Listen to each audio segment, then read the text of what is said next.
wassalamu ala sayyidil mursalin wa imamil muttaqin wa ala alihi wa ashabihi ajma'in. Amma ba'd. Macam mana semua okey eh? Dah dapat energi dah? Banyak kuliah bahasa Arab kan? Kan banyak kuliah apa? Ha? Tak ada kuliah. Jadi kita dah terang dah bahawa ilmu usul fiqh ini mempunyai kaitan kuat dengan ilmu bahasa Arab. Sebab itu ada adik datang ke universiti belajar sungguh-sungguh, niat betul-betul untuk menghafal, menghadam, membaca, mengulang kaji. Kena keluarkan diri daripada sifat malas, keluarkan diri daripada sifat khumul, rasa tak boleh. Semua benda boleh, insya-Allah dengan izin Allah. Jadi kita sambung pelajaran kita berkenaan dengan madarikul ilmi, peringkat-peringkat ilmu pengetahuan. Yang secara umumnya ada berapa? Ada 4. Al-yaqin, al-zan, al-syak wal-waham. Benda ni dia berlaku dalam dunia fiqh kita. Maknanya kita sekarang ni waham. Waham apa? Baju yang kita basuh di dobi itu najis tak najis? Kita rasa macam najis pun ada, bersih pun ada. Kemudian kita cuba kaji syak, kemungkinan bersih, kemungkinan najis. Kita akan kaji sampailah kita jumpa keputusan. Satu mazhab kata zon bersih, satu mazhab kata najis. Semua orang akan macam tu laluan dia. Makna laluan kita ni daripada waham, sama-samar pengetahuan kita. Sebab itu dia dinamakan sebagai madarikul ilmi, peringkat-peringkat pengetahuan sampailah kepada zon dan yakin. Sebab itu dalam falsafah dia sebut ilmu ini kita dapat dengan syak, manhaju tasykik dia panggil. Kalau kita nak buat satu kajian, kita syakkan benda tu dulu. Betul ke benda ni najis? So kita akan buat kajian. Kesemua marhalah-marhalah ini penting di dalam dunia pemikiran seorang faqih. Kenapa? Supaya dia tidak membina fiqh terhadap waham. Kenyataan orang ramai ini waham. Kenyataan orang awam ini disebut sebagai waham, auham. Atau kita namakan sebagai auham fiqhiyah. Kesamaran fiqh. Orang yang baru belajar, orang yang di tepi jalan, imam di masjid, Bilal, yang tidak ada otoriti dalam bidang fiqh, misalnya contoh ahli politik, artis, kita boleh senaraikan sebagai auham fiqhiyah, kesamaran. Dan fiqh tidak terbina di atas auham, andaian-andaian. Syak begitu juga, marhalah naik sedikit. Kita baru naik mengkaji tapi masih lagi tidak mampu membuat keputusan. Nampak lebih terang daripada sebelumnya. Macam kita belajar, dia ada marhalah kefahaman. Daripada kefahaman sedikit makin mendalam. Begitu juga dalam fiqh. Jadi marhalah seseorang tu dia syak. Bila dia syak, dia tengok dalil sama kuat, tidak terjumpa dalil-dalil yang lebih mantap lagi di antara halal dan haram, maka dia syak. Maka syak menuntut kepada satu pendekatan fiqh yang dinamakan sebagai tawaqquf. Idza ta'arada dalilani yajib tawaqquf. Bila kita tak ada satu dalil yang mentarjih, sama kuat saja, mahalah syak istiwa, maka dinamakan sebagai kita kena tawaqquf. Jangan bagi pandangan ketika itu. Marhalah 50%. Kita kaji lagi sampai kita nampak dalam image pemikiran kita, oh inilah keputusan kita. Cuma kemungkinan najis dah nampak sikit dah, 25%, 10%. Atau kemungkinan bersih tu sikit, jangan nampak najis banyak. Ketika itu barulah kita mengeluarkan ijtihad. Maka seorang kata najis, seorang kata bersih. Dan tidak ada qat'i. Fiqh tak ada benda yang qat'i. Sebab masing-masing akan mulakan hujah, kemungkinan bersih, kemungkinan najis. Betul tak? Mazhab yang kata bersih, betul dia kata kemungkinan najis tu ada. Tapi kemungkinan najis tu dimaafkan. Mazhab yang kata najis, kemungkinan bersih tu ada, tapi dia kata benda tu andaian, kita ambil yang berat. Itu haqaiq. Dulu kalau kita mengaji bab yakin, zon ni orang tengok, tak payahlah, tak ada kepentingan dia. Sebab itu kata Imam Baydawi, wa qila al-fiqhu min babil dhunun. Fiqh itu adalah zon. Zon tu maksudnya tajwizul amraini. Zon itu boleh menerima dua pandangan dan lebih daripada itu. Zon adalah fiqh. Wa qila al-fiqhu min babil dhunun. Apa kaedah ni? Ini kaedah Baydawi. Wa qila al-fiqhu min babil dhunun. Boleh tulis? Saya ajak kerangka fiqh. Boleh tulis tak?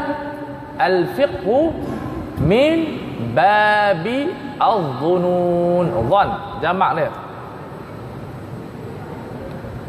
Wadhannu tajwizul amraini. Dhan itu membolehkan kita mengeluarkan dua pandangan. Dan tak ada fiqh satu pandangan. Tak ada fiqh satu pandangan. Fiqh adalah paling minima dua pandangan. Paling minima berapa pandangan? Dua. Bila kita faham falsafah sedemikian, kita akan berlapang dada dengan pandangan si fulan dan pandangan si alan. Dan apa yang perlu kita buat bila berlaku perselisihan ulama, kita mentarjih. Dan itu kita, insya-Allah kita akan masuk nanti bab itu. Wal ilmu illam yaftaqir ila nazar daruriyun kama bisam'in wa basar. Ini dia panggil ilmu daruri. Pengetahuan yang mana bersifat daruri. Apa bersifat daruri? Benda yang kita tahu, yang kita faham, yang kita tahu melalui subconscious brain. Minda bawah sedar, dia panggil al-aqlu daruri. Ulama falsafah membahagikan akal kepada dua. Ingat ni. Al-aqlu daruri wa aqlul muktasabi. Al-aqlu daruri dan al-aqlu muktasabi. Al-aqlu daruri ini peranan dia untuk mengetahui al-ma'lum min ad-din bil darurah. Sembahyang 5 waktu puasa. So sembahyang 5 waktu la yahtaj ila dalil. Semua orang tahu sembahyang 5 waktu. Zina haram. Kalau orang Islam tak tahu zina haram, itu makna dia muskilah. Kerana al-ma'lum min ad-din bi darurah, makna dia pengetahuan agama yang tidak berhajat kepada dalil. Fahuwa kal mutawatir. Dia adalah mutawatir dan dia seperti daruri. Seperti sejuk dan panas, tak ada dalil. Kita panas, kita sejuk, kita lapar, sembahyang 5 waktu macam tu dah. Semua orang Islam tahu tanpa belajar. Hidup-hidup tahu dah. Sebab itu munkir ma yu'lam bil darurah kafir. Orang yang mengingkari benda yang kita tahu secara darurah, maksud benda yang tak perlu kepada dalil, itu kafir. Tetapi yang engkar terhadap benda yang ada kajian dan sebagainya, itu tidak kafir. Pembahagian ini sangat penting. Dimasukkan dalam ilmu mantik dan dibawa masuk ke dalam ilmu fiqh. Makna dia bagi tahu ada ilmu yang tak perlu kita belajar. Ilmu yang kita tahu dengan apa? Bisam'in wa basar. Suara sedap. Ini suara burung. Kita dengar suara burung tu nak kena belajar kan? Tak perlu. Ini besar, ini kecil, ini petak, ini 3 segi. Kesemua itu kita belajar melalui minda bawah sedar. Mudah.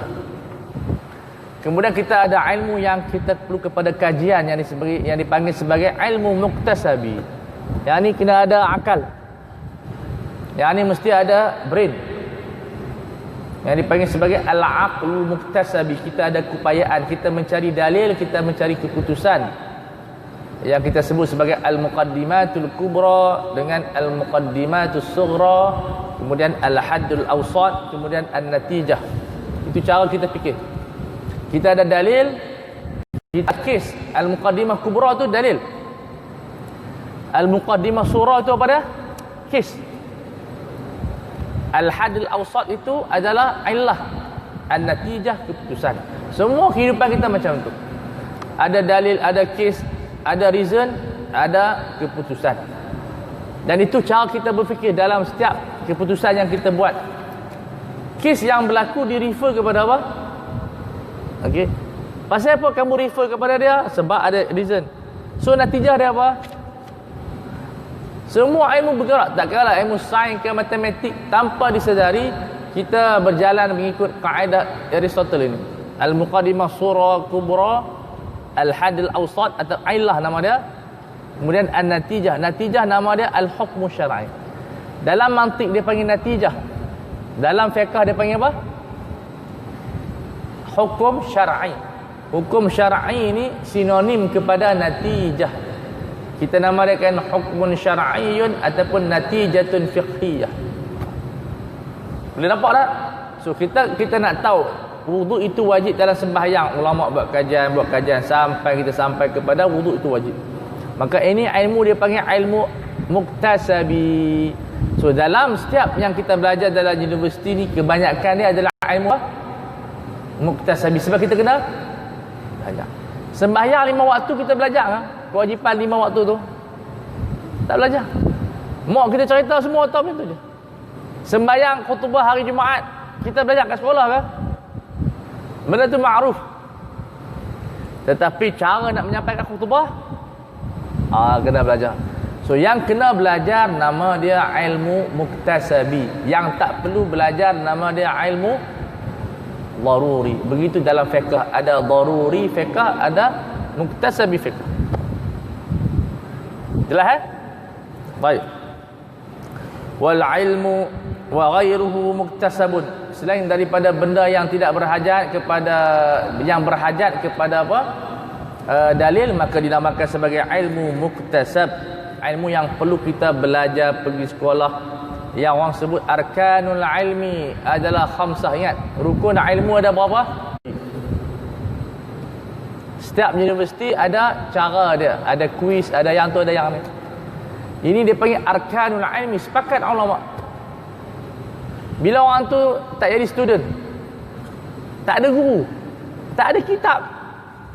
Sebab tu pengajian PowerPoint dia bukan ilmu, dia adalah maklumat. Bezakan ilmu dengan maklumat. Saya baca jurnal medik, boleh jadi doktor tak? Saya habiskan 100 jurnal medik, boleh tak saya jadi doktor? Jawab macam mana? Boleh jadi doktor tak? Kalau kita tengok pengajian medik, dia ada satu kitab international, dia orang akan baca buku tu sampai habis untuk jadi doktor. Begitu dengan fiqh. Ada maklumat fiqh, ada ilmu fiqh. Ilmu fiqh kita belajar kitab Iqna, Minhajut Talibin, Fathul Qarib. Itu yang membentuk kita jadi alim. Kalau kita belajar PowerPoint semata-mata, itu maklumat. Kita jadi, benda tu bagus, dua-dua bagus. Cuma natijah dia, satu jadi alim, satu jadi orang musaqqaf, bermaklumat. So mesti ada buku dia. Nah, kenapa kita tak capai tahap ulama? Sebab kita tak baca buku. Nah, kenapa kita jadi ulama tapi tidak musaqqaf? Sebab tak baca jurnal, tak baca majalah. Gabungan ni sangat bagus. Faham manhaj ni. Nak jadi ulama ada rukun dia, nak jadi musaqqaf mudah sikitlah. Sebab kita perlu membaca banyak. Perlu membaca dengan banyak. Tapi nak jadi alim perlu melalui 5 rukun itu. Sebab tu soalan kamu belajar mana dulu? Kitab apa yang kamu baca? Kamu baca Hasya Al-Bajuri tak? Tak baca. Macam mana kamu nak kata kamu faqih Syafi'i? Laluan-laluan yang ulama susun tu kita tak lalui. Perlu kita lalui. Wan nadharu fi kulli matlubin huwa at-tafakkuru. Definisi nazar itu pada setiap ilmu yang dituntut. Matlubin khabari ini adalah satu isu yang dituntut pengetahuan dia. Apa natijah dia? Dia panggil matlub. Matlub adalah benda yang kita nak tahu hukum dia. Satu hukum yang belum diketahui dipanggil matlub, sudah diketahui dia panggil natijah. Bezakan. Matlubun hunaka al-farqu baina matlubin dan natijatin. Di sana ada beza di antara matlub dan matlub ini isu yang memerlukan jawapan. Misal sekarang kita ada isu banyak. Sebab itu qunut bukan isu. Talqin bukan isu kerana sudah ada jawapan. Talqin, qunut dan seumpama dengan dia maulid Nabi, kesemuanya masail fiqhiyah sebab dah ada jawapan daripada kitab-kitab. Kesilapan kita insyighal bil masail fiqhiyah, bukan insyighal dengan matlub. Matlub ni maksudnya isu-isu semasa yang belum ada jawapan yang konkret. So, hukum yang dicari dia panggil matlub. Hukum yang ada jawapan nama dia natijah. Maka kita dituntut untuk berfikir pada setiap isu yang ditimbul. Wa tafakkur. So, faqih mengkaji benda yang baru. Seorang faqih mengkaji benda yang baru. Apa isu baru? Kita ada sebut macam-macam isu baru yang ada. Daripada ekonomi dia, daripada ibadatnya, daripada politiknya. Misal orang tanya sekarang ni, boleh tak wanita jadi presiden sebuah negara? Kita bahas. Adakah wanita itu sebagai khalifah ataupun lain daripada khalifah? Boleh tak kita menukar jantina? Boleh tak? Saya minat jadi perempuan, boleh tak boleh? Bedah buat payudara, buang halqum, buang kemaluan, jadi faizah. Macam mana? Boleh tak boleh? Kaji lagi, yang kata tak boleh tu dah buat kajian dah. Jadi di sini kita buat kajian untuk menentukan hukum syar'i. Liyahsula ad-dalilu fahuwal mursyid. Untuk kita berfikir untuk apa? Berfikir untuk mencari mana dalil yang boleh menyampaikan kita kepada murad, kepada hukum syar'i.